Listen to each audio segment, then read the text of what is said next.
عزیزان محتشم، حضرت امام مالک کے ایک شاگرد تھے، وہ کہتے ہیں میں نے 20 سال شاگردی میں گزارے،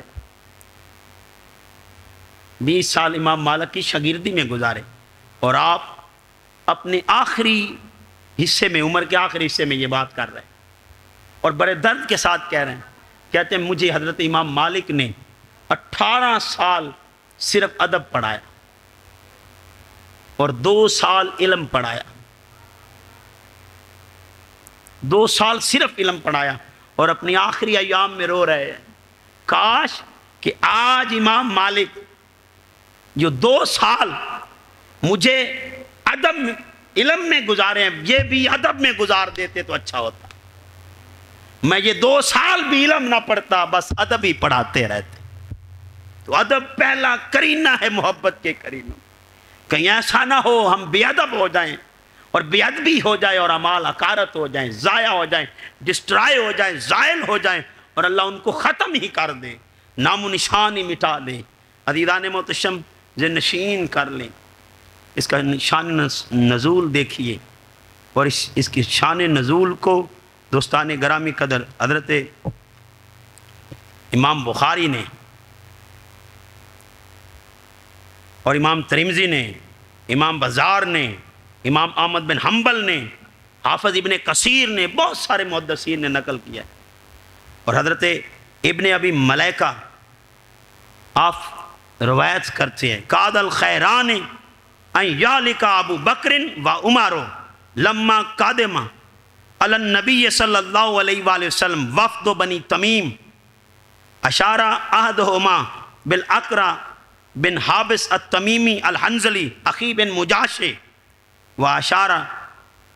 الآخر بغیرہ فقال ابو بکر لعمر انما اردت خلافا فقال عمر ما اردت خلافک فارتفعت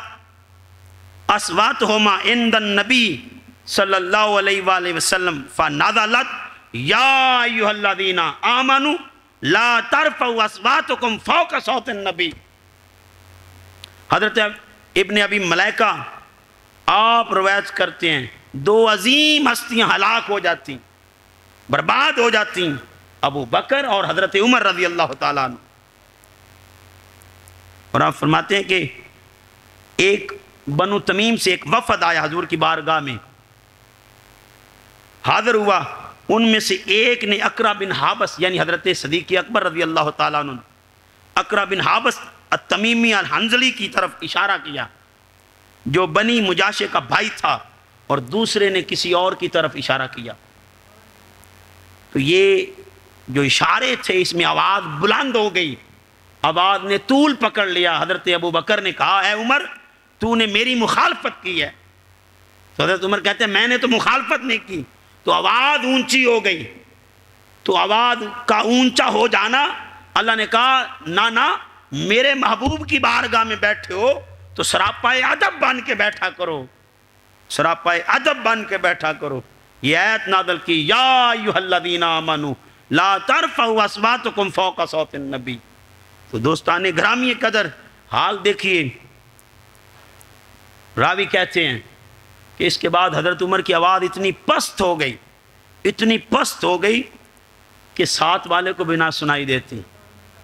آپ نے سرگوشی کا انداز اپنا لیا کہیں اعمال حقارت نہ ہو جائے۔ ادب اور محبت